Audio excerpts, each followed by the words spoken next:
भारत सरकार आरो आसाम सरकार लोगोसे बड' लिबारेसन टाइगारा 2003 मायथाइनि जि फेब्रुवारि जि मोनसे गोरोबथाखौ खालामदों बैहाबो मोनसे आलादा सिगनिफिकेन्ट दङ मानोना बे समावहाय बर'नि मोनसे गिदिरथार जों देरहानायखौ बुंनांगोन बेयो मोनसे जारिमिनारि मोनसे गोरोबथामोन बिटिसि आगोलाव बिटिसि बिएसि बिटिसि आरो बिटिआर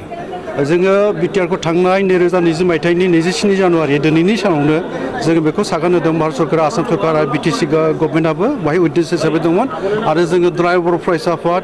आरो एनडिपिनि मोनब्रै हानजा आरो लोगोसे खौसेथि बर' सुबुं आफाद जुथायै बे गोरोबथाखौ खालामनानै लाबोनाय जादों बिनि उनावहायनो जोंनि माखासे जि खामानिफोर मावनाय दफाफोरखौ इमप्लिमेन्ट खालामनांगौ बे दफाफोरनि इमप्लिमेन्ट खालामनाय बा मावफुंनायनि खामानिया जाफुंजोबाखै आद्रा जानानै दङ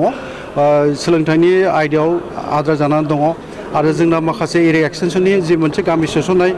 बेबो माने आद्रा जानानै दङ बेफोरखौ थिग खालामनो थाखाय सम लाबावगोन आरो जोङो बुंनो थाङोबा बर' कसारि अट'नमास काउन्सिला दिनैनि दिनावहाय बिटिसिनि बायजोआव जि मोनसे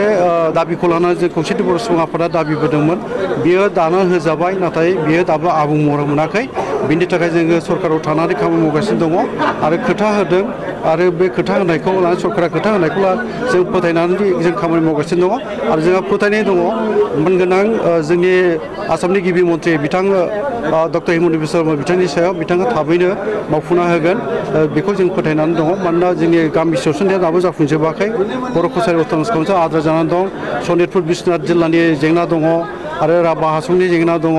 लोगोसे टिवा अट'नमास काउन्सिलनि एसे जेंना दङ बेफोर जेंनाया थाबैनो जोङो सुस्रांनायखौ लुबैदों आरो जों सरकारजों रायज्लायगासिनो दङ आरो बिनि माबा मोनसे मोजां फिथाइखौ जोङो बिसायख'थिनि आगोल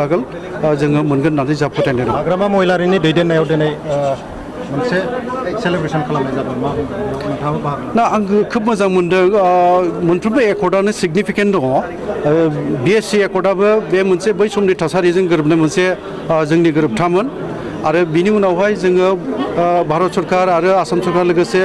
बड' लिबारेसन टाइगारा 2003 मायथाइनि जि फेब्रुवारि जि मोनसे गोरोबथाखौ खालामदों बैहाबो मोनसे आलादा सिगनिफिकेन्ट दङ मानोना बे समावहाय बर'नि मोनसे गिदिरथार जों देरहानायखौ बुंनांगोन माखासे राजखान्थि इसुफ्राथ' बेवहाय जोङो बुंनांगोन आरो बेजों लोगोसे बर' रावा बे समावनो 2003 मायथाइनि जि फेब्रुवारि जि मोनसे गोरोबथामोन बिएलटिजों जानाय गोरोबथा बावहायनो 90 फारियाव बे सोसन जादों भारतनि संबिजिराव मोनसे गनायथि मोननाय मोनसे राव हिसाबै बेखौ सोसननो हानाय जादों दा बे रावा दिनैहाय बर' रावखौ लानानै जोङो गोग्गानो हायो दा जेखि जाया दा बिनि उनावहाय आरो जोंनि आलादा रायजोनि जि मोनसे हाबिलास बा बर'फोरनि मिजिं थांखि मिजिं सिमां नुनाया आलादा रायजोनि सायाव जिहेतुके दङमोन ओंखायनो सोमावसारफिननाय जादोंमोन दुलाराय बर' फरायसा आफादनि एनडिपिनि हानजाफ्रा ज' लोगो नांनानै आलादा रायजो नागिरफिननायनि गेजेरजों फैनानै आरो 2020 मायथाइनि दिनैनि सान 27 जानुवारियाव थामथि बर'नि गोजोन गोरोबथाखौ खालामनाय जादोंमोन दा बे गोजोन गोरोबथानि गेजेरजों जोङो माब्रै थासारिसिम सौफैखो दिनै मा जायाखै बेखौ आं गोदानै बुंनो लुबैया बयबो मिथिलायखागौ नाथायबा जोंनि एकर्डनि जि क्ल'जेसफोर दङ बेयो एसे मावफुंनो दंबावो आद्रा जानानै दङ बेखौ थाबै मावफुंगोन होनना जोंहा फोथायनाय दं